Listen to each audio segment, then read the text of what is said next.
Yesterday when we parted, we were discussing a disagreement between a couple of gentlemen over the Judiciary Act of 1801, which allowed for John Adams to pack the court with what political party?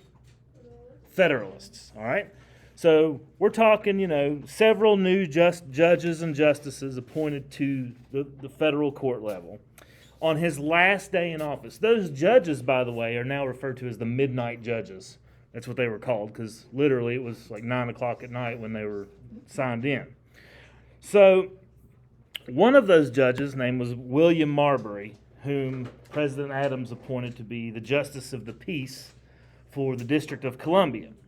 And when Marbury learned that his commission was being shelved by the new Secretary of State, James Madison, he sued so that he could get his job, okay? Because Jefferson said, hey, we're not allowing this.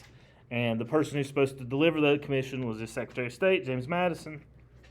So Marbury sues Madison so he can get his job.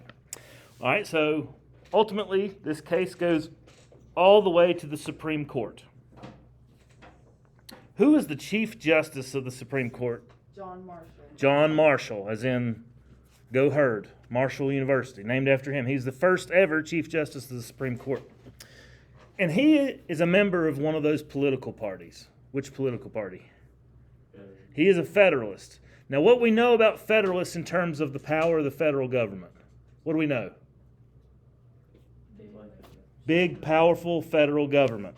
And John Marshall was the Chief Justice for like 30 years. So for the first parts of America, any kind of decision that went to the Supreme Court almost always favors the federal government. And John Marshall is a big reason for that, okay? So the case goes to the Marbury versus Madison goes to the Supreme Court. And John Marshall kind of dismisses Marbury's suit, all right?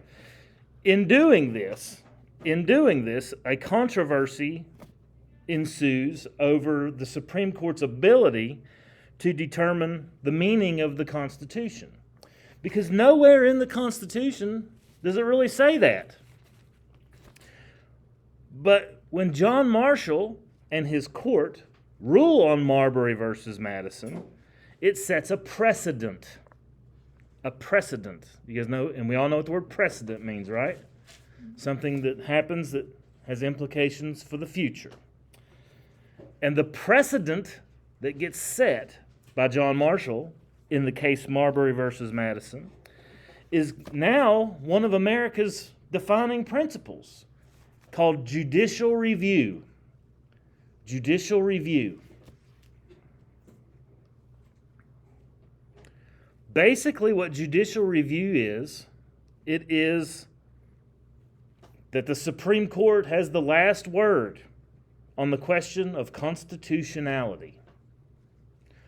So no matter what any other court says, it's the Supreme Court has the final word. It gives that power to the Supreme Court. Pretty important case.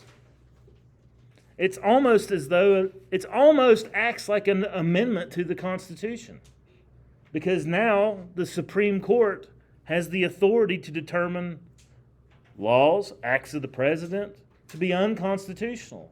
It's like a new check in the checks and balances, giving the Supreme Court supreme authority, a lot of authority. No law has to be made. No act of the president must be done. If the Supreme Court rules it, then it has the force of law. Making the Supreme Court powerful or weak? Powerful. Very powerful. Very powerful. I have a question. Mm-hmm. So with the courts, you go to court and back then that's like Raleigh County, and then you go to the state Supreme Court. Is there anything in between state and the Supreme Court, like the state Supreme Court and the federal? I guess this is. Yeah. Okay. So yes, there is. So you have the lowest level of a court or a judge would be a magistrate. Yeah. You have a magistrate. Okay, they do low level stuff, and then you have In the state of West Virginia, you have general district courts. Then you have like the state Supreme Court, okay? And this is what federalism is all about. Power is divided between the federal government and the state government. If you commit a state crime, you go to a state court, and if you're found guilty, you go to state prison.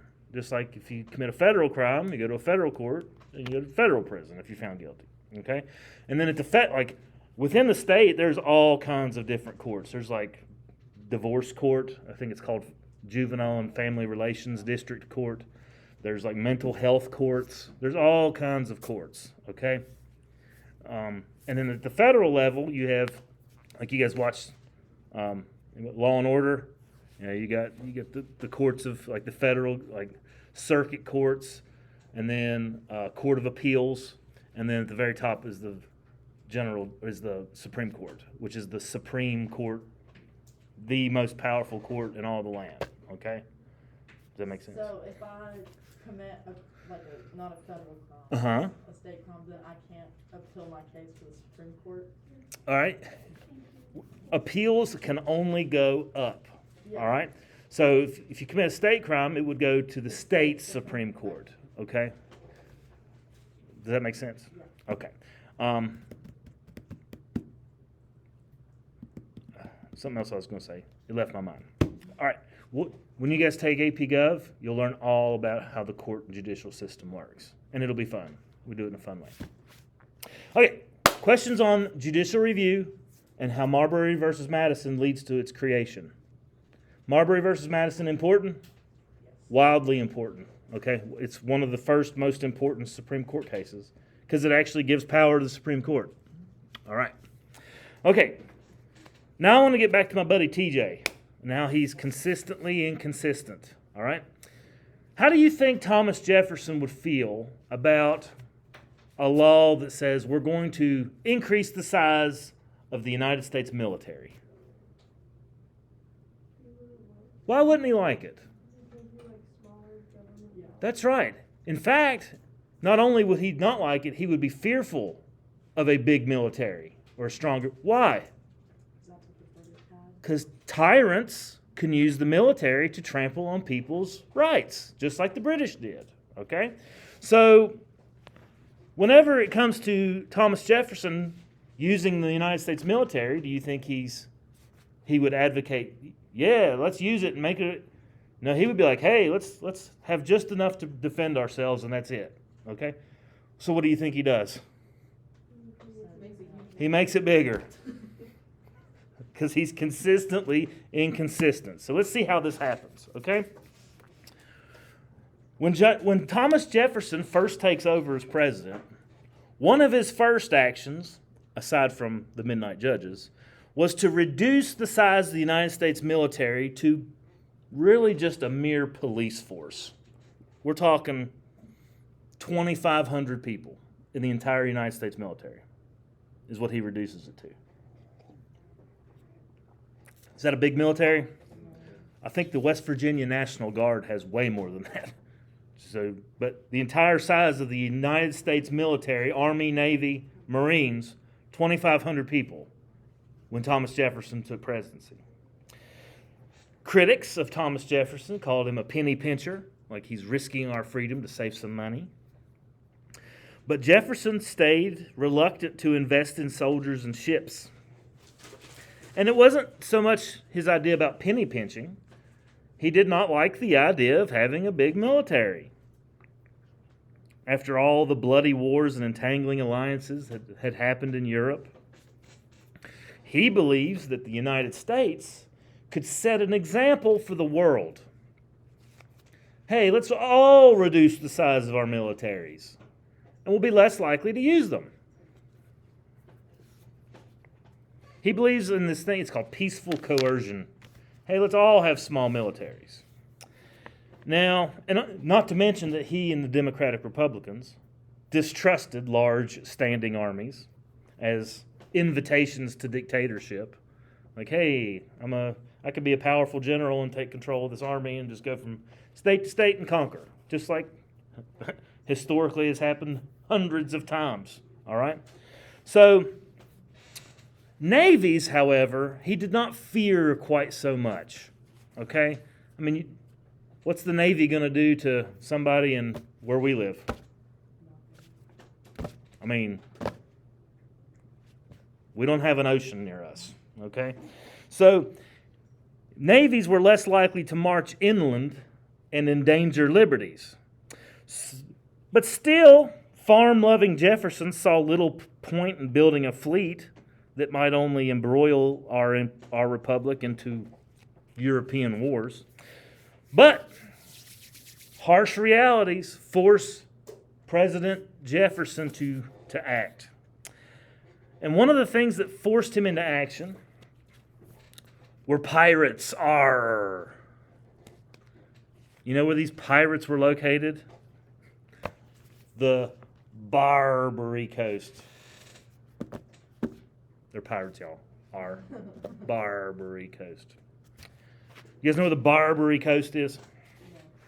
It's in North Africa. North Africa. What are pirates from North Africa? How are they going to force the United States into some kind of embroilment? What do you think they were doing? Stopping ship imports. Yeah. They were attacking our merchant ships, blackmailing them, and plundering them, taking our stuff. All throughout the Mediterranean.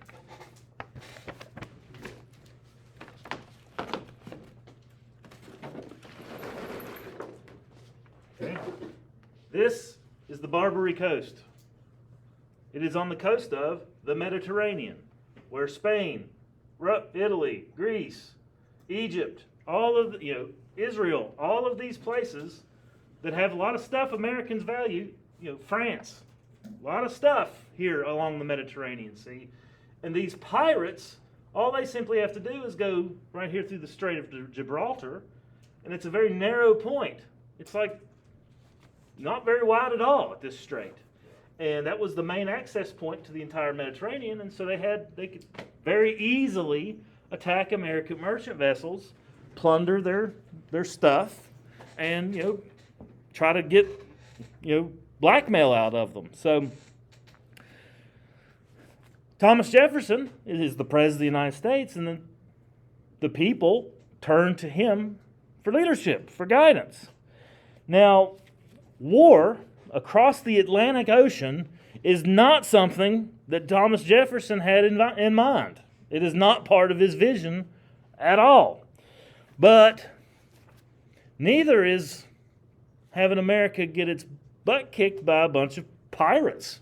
Not even a country, just individual people, pirates. Okay, so Thomas Jefferson tries to be diplomatic and talk to the leadership of the Barbary Coast in a place called Tripoli, Tripoli, Tripoli. He talks to the leader there who's called the Pasha, Pasha, Pasha of Tripoli. And the Pasha of Tripoli was like, we want the money too. You're going to pay us protection money.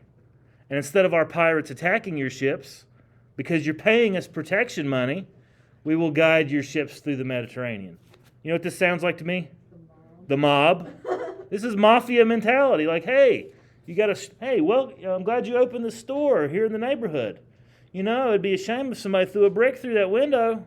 You should pay me money so that doesn't happen. That's exactly what these Barbary Coast pirates were doing. So Thomas Jefferson, does he say, okay, here's some money, please? No. So the Pasha is very dissatisfied with his share of the protection money. And so he declares an informal war on the United States. He's not like the president he's just a dude, okay? So war is informally declared on the United States. Not by the United States, on the United States. And everybody knows it. It's put in newspapers. People are talking about it. You're Thomas Jefferson. What do? If a bully declares war, is picking on you? How do you stand up to a bully? Or how do you defeat a bully? With a Navy. You stand up to him. Okay, you stand up to him. So the gauntlet's thrown down squarely in the face of Thomas Jefferson, who, on paper, pacifist, non-interventionist, critic of big military, foe to, who owns all the ships? What political party is doing all the shipping and stuff? The Federalists. So in doing this, he's actually helping his enemies because he's a farmer. Hey, we just want to farm. We want to farm, be agrarian. But so it's completely and totally against everything he stands for, yet he does it anyway because he faces great pressure, making us look weak. Makes us look weak. So he sends the United States Marine Corps. And after 4 years of intermittent fighting, not constant, but 4 years of intermittent fighting, Thomas Jefferson succeeds and negotiates a treaty with these pirates in the city of Tripoli. Tripoli, Tripoli, in 1805. And essentially, all the captured Americans that the pirates took, they returned to America, and we gave them $60,000. We negotiated with terrorists. 60 grand, but we got our Americans back.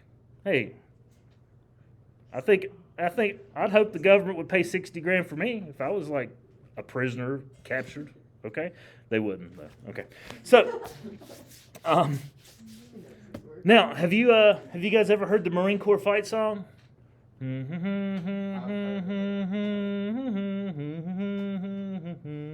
ever heard that? The words of that song are from the land of Montezuma to the shores of Tripoli. Where's the land of Montezuma? Mexico. To the shores of Tripoli. It's because of this.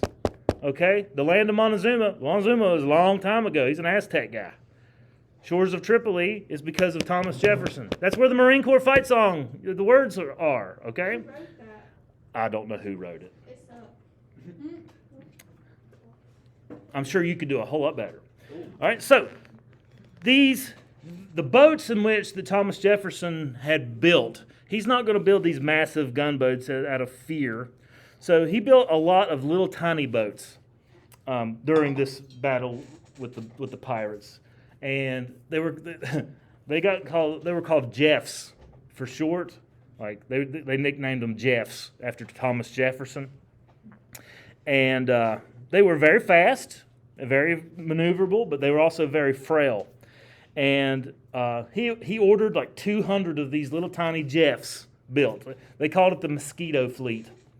And he had them built. Where do you think he had them built at? That's a good guess because they have the manufacturing there. But where's Thomas Jefferson from? Virginia. He's going to have them built in the South.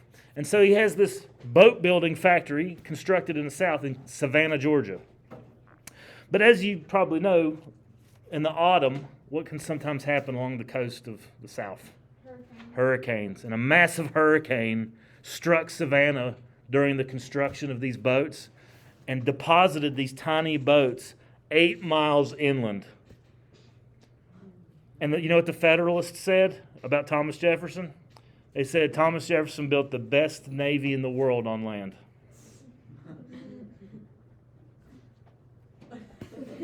It's pretty funny criticism.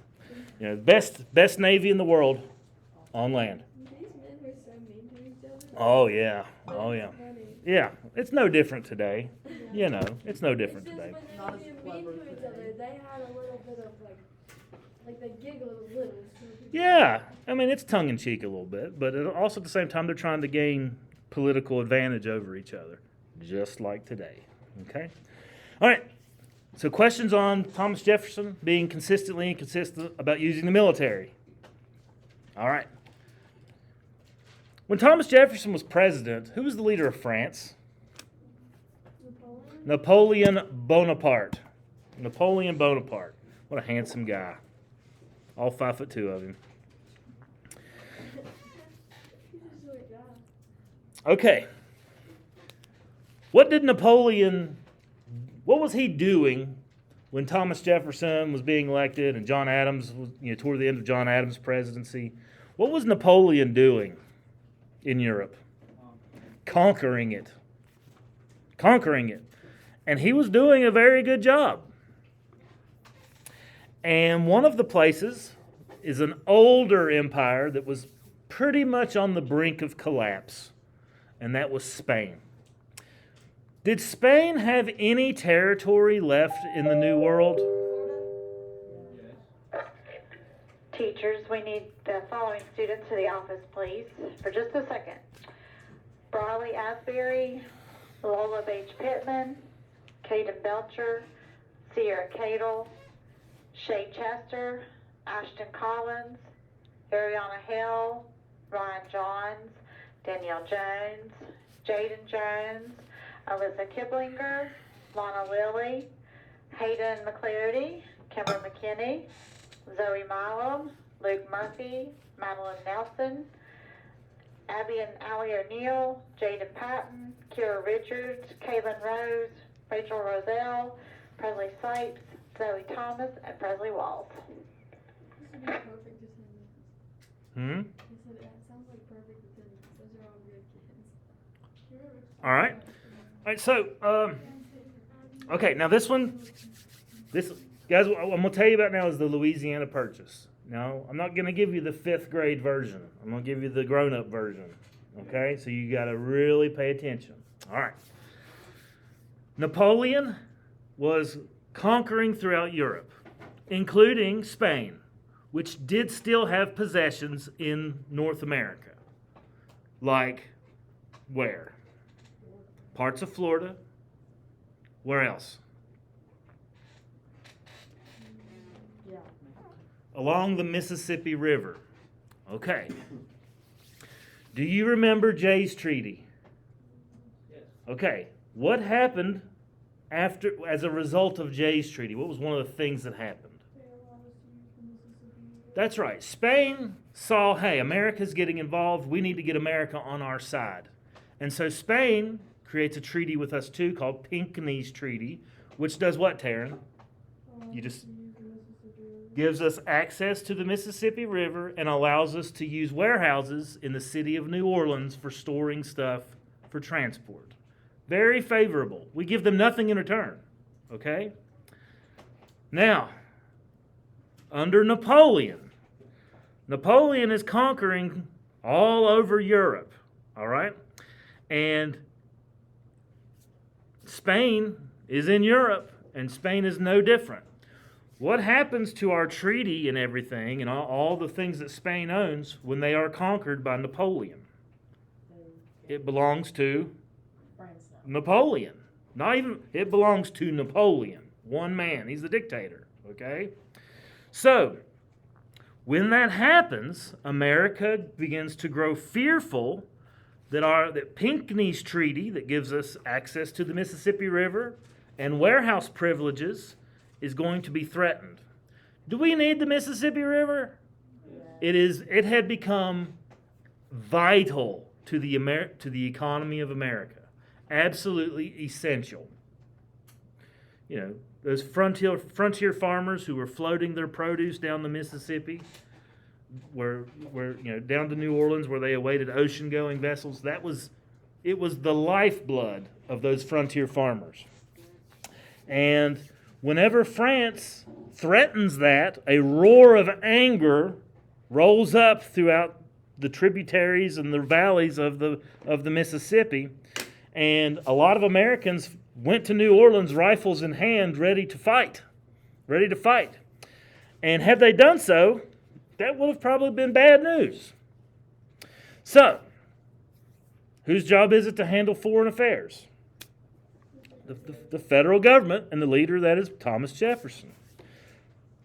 Thomas Jefferson, the pacifist, the anti-entanglement, the isolationists, let's just keep to ourselves. The strict constitutionalists is once again on the griddle. And Louisiana was in the grip of Napoleon. So, Thomas Jefferson, in his wisdom, sends a couple of people to go meet Napoleon. Robert Livingston and a guy you may know, James Monroe. So early in 1803, James Monroe and Robert Livingston go to Paris to meet directly with Napoleon. What year did you say? 1803. And he gives them very specific instructions. Very specific. Not vague, specific. He tells them, I want you to buy the city of New Orleans and as much land as you can east of New Orleans.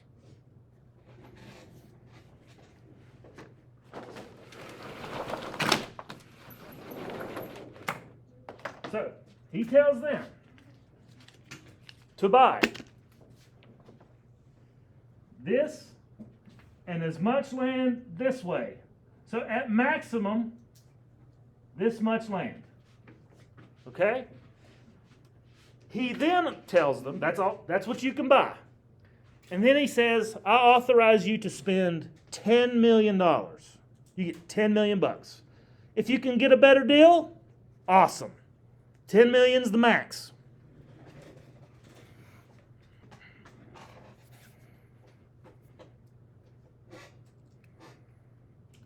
$10 million bucks for New Orleans and as much land east as you can get.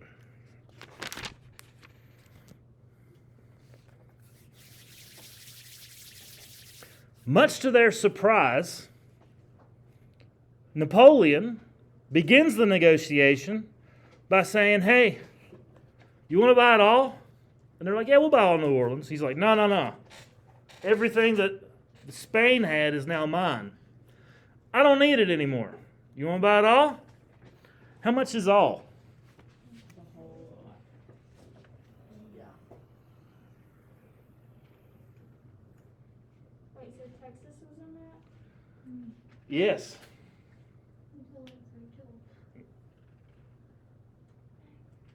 You want to buy it all? Texas has some problems later on we got to fight for, but because it becomes part of Mexico. All right.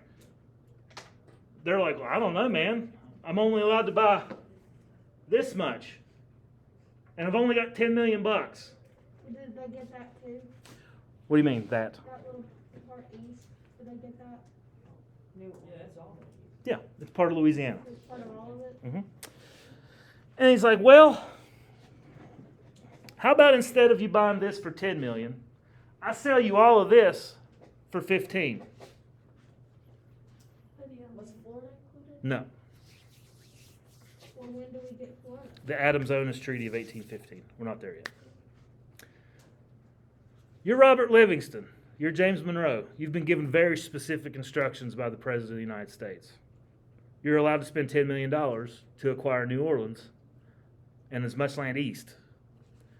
Napoleon says, I'm going to literally double the size of your nation, but it's going to cost you twice, 50% more than you are allowed to spend. What would you do? Can you send him, hey, Thomas, I'm sending you a text. I need an answer pretty quick.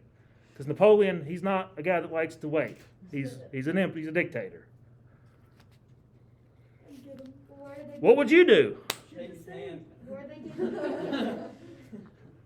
Well, what do you think they did? They bought it. They bought it. Where did they get Kind of nervously, they're like, well, okay, wait, you got a deal. Napoleon only gave them 10 million, right? Yeah. Jefferson only had 10 million. Where did they get the money? Well, it's not like they carried 10 million bucks in cash. It was, So, where did they Napoleon give him money though? pardon? Didn't Napoleon give him money? No, Napoleon's receiving money in exchange for this land. Okay, now, you're James Monroe and you're Robert Livingston and you return to Washington Hey, Tom, I got some news for you. We just doubled the size of the nation, and we're going to need some more money. Where in the Constitution does it say the president has the ability to purchase land? It doesn't. How does Thomas Jefferson feel about interpreting the Constitution? You don't like it. Well, he loves it. He interprets it how? Very strictly. Is he being consistently inconsistent? Yes. He has to go to Congress and he's like, guys, you're going to have to impeach me because I did something that violated the Constitution. And he tells them all what he did, and they're like, nah, it's okay. Look what you did. It's awesome. Because this right here is some of the most fertile land on planet Earth. You know, like Kansas, a lot of corn, Nebraska, okay, parts of Colorado. Awesome places, way better than where we live. Okay? So, now, one of the things that, like, may not make sense is, why is Napoleon doing that? What's with the generosity? We were going to pay $10 million for a city. There's something about that happened. And he knows about it. Yeah, something's about to go down with Napoleon. Okay? All right. First off, Napoleon was having some serious problems in the New World. All right? One of the places that France tried to maintain was a valuable place, which is now known as the Dominican Republic. It's free now, but it wasn't then. It was under France. He wasn't going to get rid of that. Why wouldn't he want to get rid of the Dominican Republic? Well, they got there. Sugar. Sugar. That was a main place where France got a majority of their sugar. So, the Dominican Republic, just before all this went down, had a slave rebellion in the year 1791.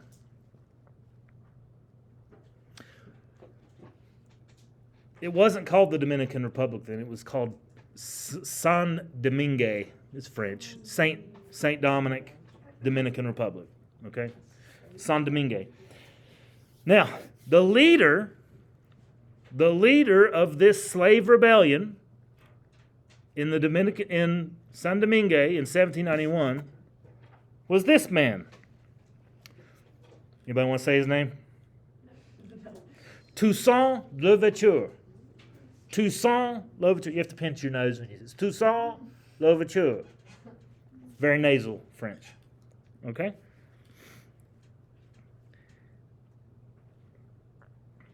He does more to lead to the purchase of the Louisiana Purchase than Thomas Jefferson, James Monroe, and Robert Livingston combined. Because he leads to a change in Napoleon's thinking. So he's doing this slave rebellion. Come on in. Is there any juniors or seniors in here? Yes, 3, 4. Any of y'all want snowball tickets? No? Okay. Okay. All right, so all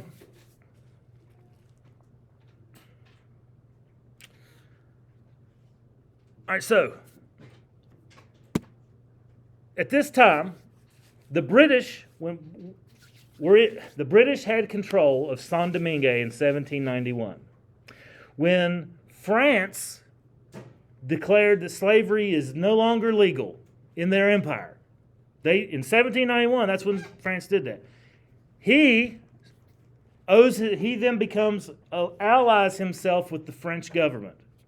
This is long before Napoleon, though. Okay, this is when they were like the head rolling reign of terror was going on. All right.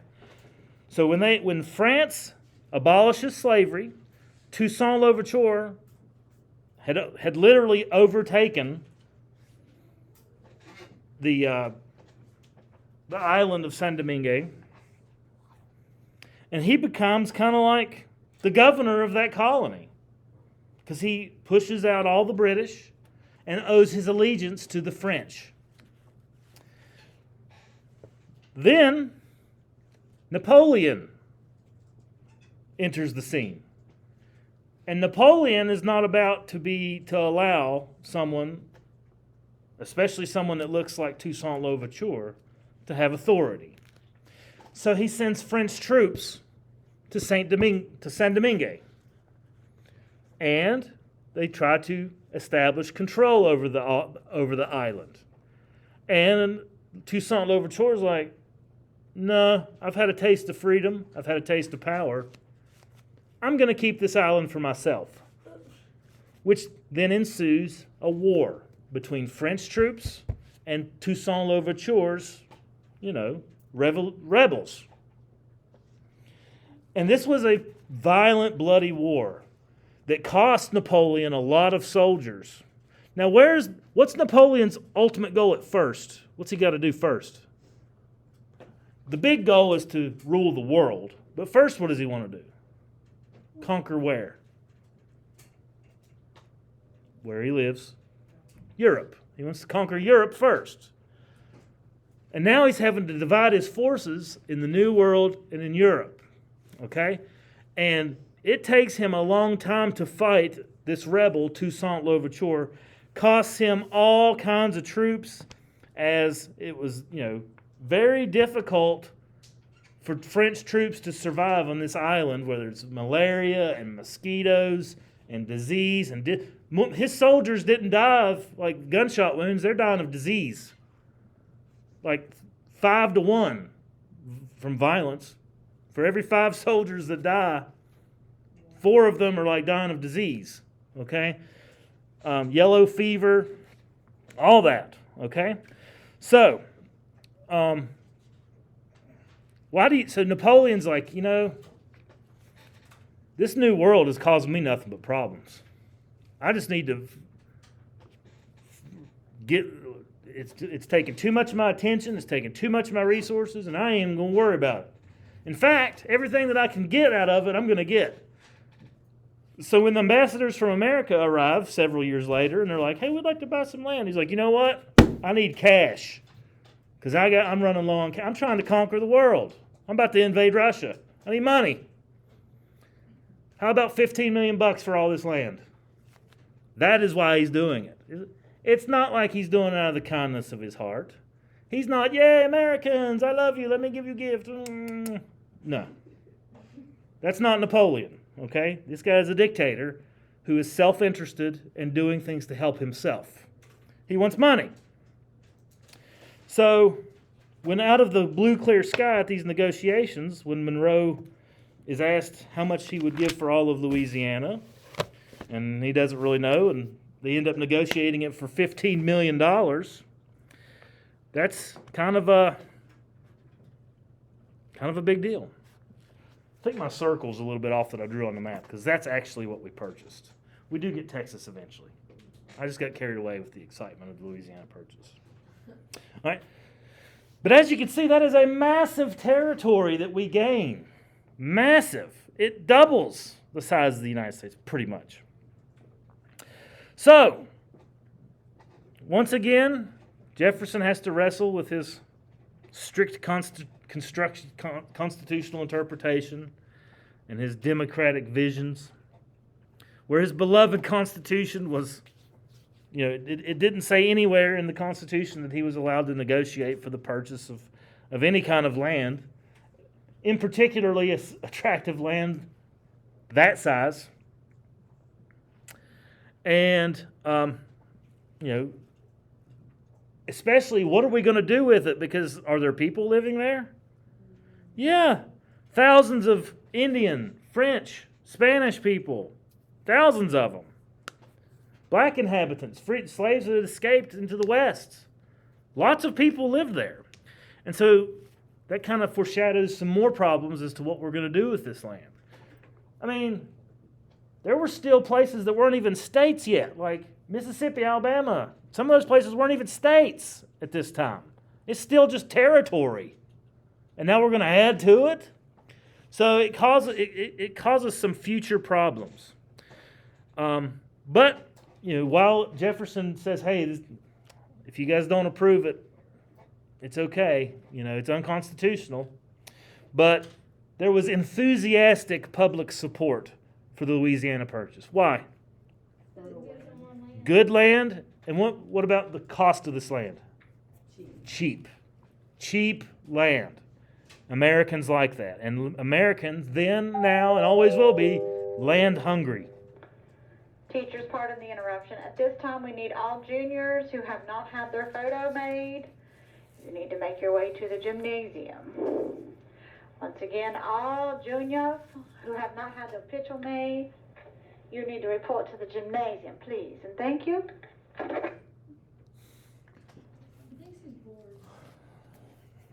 It's inappropriate.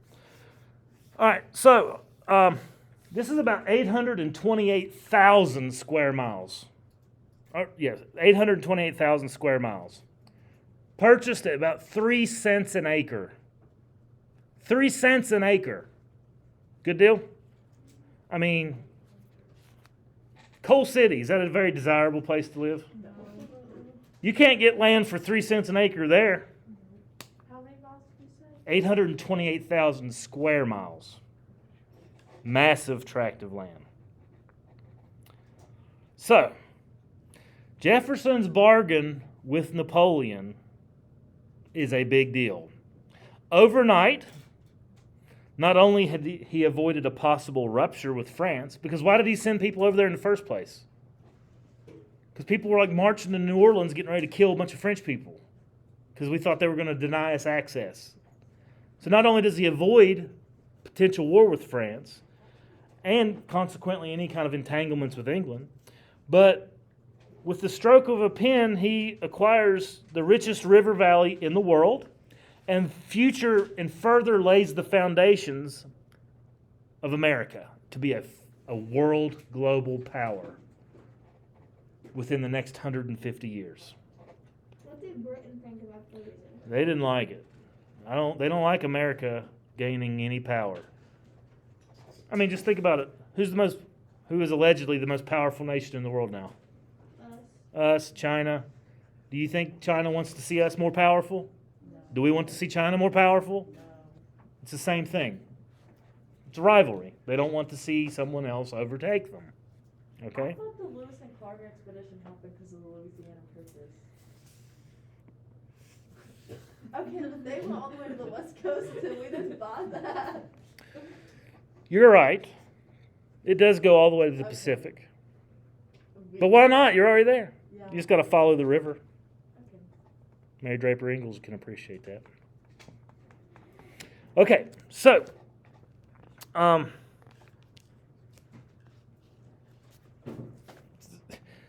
think isn't it so funny how Thomas Jefferson's like doing the exact opposite of what he believes every time. Poor Tom. I bet he hates his job. I bet he hates it. So frustrating for him. Are you being sarcastic? No, I'm not. Like, just put yourself in his shoes. You have these this is a man of extremely deep principles that he holds true in his heart. And he wants to see his principles enacted.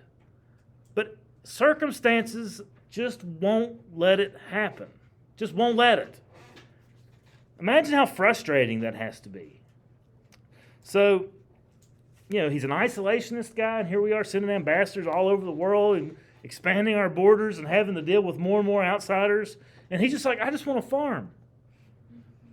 We just want to farm.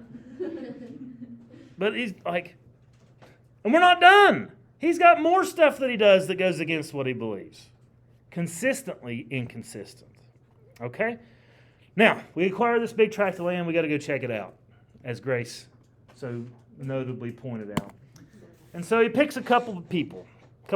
And in the spring of 1804, Thomas Jefferson sends his personal secretary, Meriwether Lewis. Poor guy.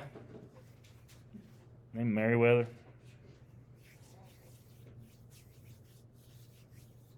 Meriwether Lewis. And a young army officer named William Clark. Meriwether Lewis and William Clark. To explore the northern part of the Louisiana Purchase. Why just the northern part? We pretty much knew what was in the southern part because it belonged to Spain for so long. We knew it was there. But not so much the northern part. And they had some help. They were aided by a Shoshone woman, S-H-O-S-H-O-N-I, Shoshone woman, named Sacagawea. Pretty sure I did a project on that. I'm sure you did. I've also heard her name pronounced Sacagawea. That's a second. Most Americans say Sacagawea. Sacagawea is totally acceptable. But I've also heard Sacagawea, which might actually be more accurate. It does sound a lot more. Sacagawea. Yeah. All right. Now, Sacagawea, Lewis and Clark, they began in St. Louis, Missouri. And they basically followed the great muddy river, the Missouri River, through the Rockies, over the Rocky Mountains, not an easy job, until they descended down on the Columbia River. I don't know if those rivers are on here. But obviously the Mississippi River is the border between the green and the brown. The Missouri River starts at St. Louis. Well, it doesn't start, but it's at St. Louis, and it flows all the way across the Rocky Mountains up until here. And then they follow this. They follow the Columbia River all the way to the Pacific coast. So they do make it to the ocean. All right. I just want to go like back in time and travel with a car and just give them like. You know, I would hang out with them for a day, and that's all I could do, I believe. Hard. Wildly dangerous. That's gross. It's incredibly dangerous. Like, it took them 2.5 years, first of all. 2.5 years. But after 2, Thomas was like, I guess they're dead. Because it's not like they were, hey, Tom, we just crossed the river. You know, we'll see you in a couple days. No. They just assumed they were all dead. Okay? So did they send more men out there? No. They did not though? Yeah. But Now, hey. I'm sorry. Read this when you get a second. Okay, I will. Mark on it if there's errors. Okay, thanks. So, yeah, he sends them out there, but why? What's the purpose? What is the purpose of this event? his new land. Okay, we're going to check it out. And what are we looking for? Mom, What are they doing? where they can put his farm. Trying to find Surveying a little surveying, mapping. looking for a way to the Pacific. Okay, mapping, absolutely. They're actually doing science. It's a scientific expedition. Like, they're making maps, they're observing animals. Like, I want you, have you guys ever seen a moose in real life? Yes, They're it's massive. huge. I want you to imagine never seeing a moose The first time. and then seeing a moose. They're like 9 feet tall. They wouldn't fit through this door. Yeah. It wouldn't even be able to walk down the hallway. A full-grown bull moose, enormous. I want you to imagine seeing that. It'd be like seeing a dinosaur. And it was just And they're angry, like they will attack you. Okay, so they're seeing animals they had never seen before. Okay, so they're making scientific observations of these things. It would be so funny just watching someone see a dog or something for the first time. Yeah, it'd be like seeing an alien. Now imagine like seeing it and then killing it and eating it. Did they do that? Did they kill say it was moose? like a big. They had to eat something.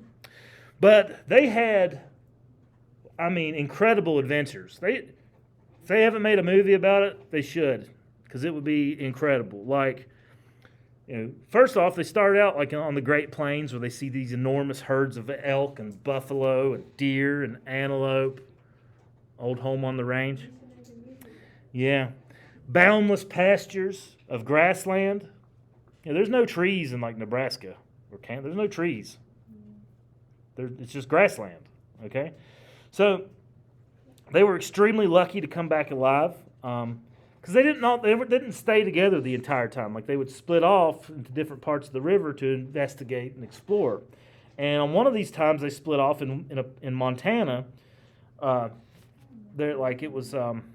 Meriwether Lewis was there with one of his people that was helping carry stuff, and they came across some teenagers that were Blackfoot Indians, teenage boys, and these teenage boys had muskets that they had acquired from British fur traders, and they were stealing Meriwether's horses.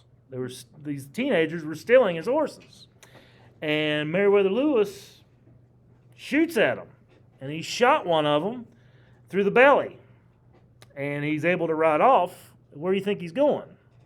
His tribe. Yeah. You think he's going to be like, oh, nothing happened, Dad? No. He's going, no, some white guy shot me. And now what's going to happen? War. The entire Blackfoot tribe's going to come get him. All right? So,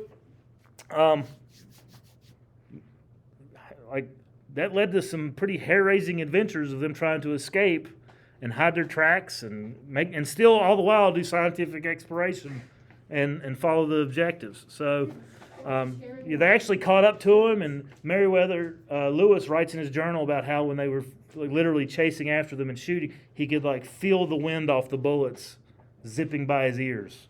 He could feel the wind off of them. So pretty exciting stuff. Yeah, pretty exciting stuff. And then imagine seeing the Pacific Ocean for the first, like, you've been in the wilderness in the Rocky Mountains, and all of a sudden you emerge in massive ocean. I saw something on the internet, and I was wondering if it was a myth. Like, during one of their explorations, they Uh-huh. came across a Native American tribe, and Sacagawea was, like, reunited with her brother. Is that true? You know, I don't know if that's true or not. I can't. It'd be really cool if It would be super cool. I can't. I feel like that'd be big. I'm not familiar with it. I'm not saying it's not. I just don't know. I'm sorry. I don't know at all. I wish I did. Didn't her husband go with them, and wasn't he like an idiot? Whose husband? Sacagawea. I'm not. I'm more familiar with the tales of Lewis and Clark. He was like some French fur trapper that was like a total moron. Possibly. It may have been a marriage of like business too, not like, oh, I love you, Sacagawea. All right. Now, all right. So we got. Let me finish, and I'll cut us off a minute or two here. Next time, Aaron Burr. Aaron Burr. You guys know about him? Yeah. Yeah. Famous American hero, right? No. So we'll talk about Aaron Burr next time. So go ahead and pack your belongings.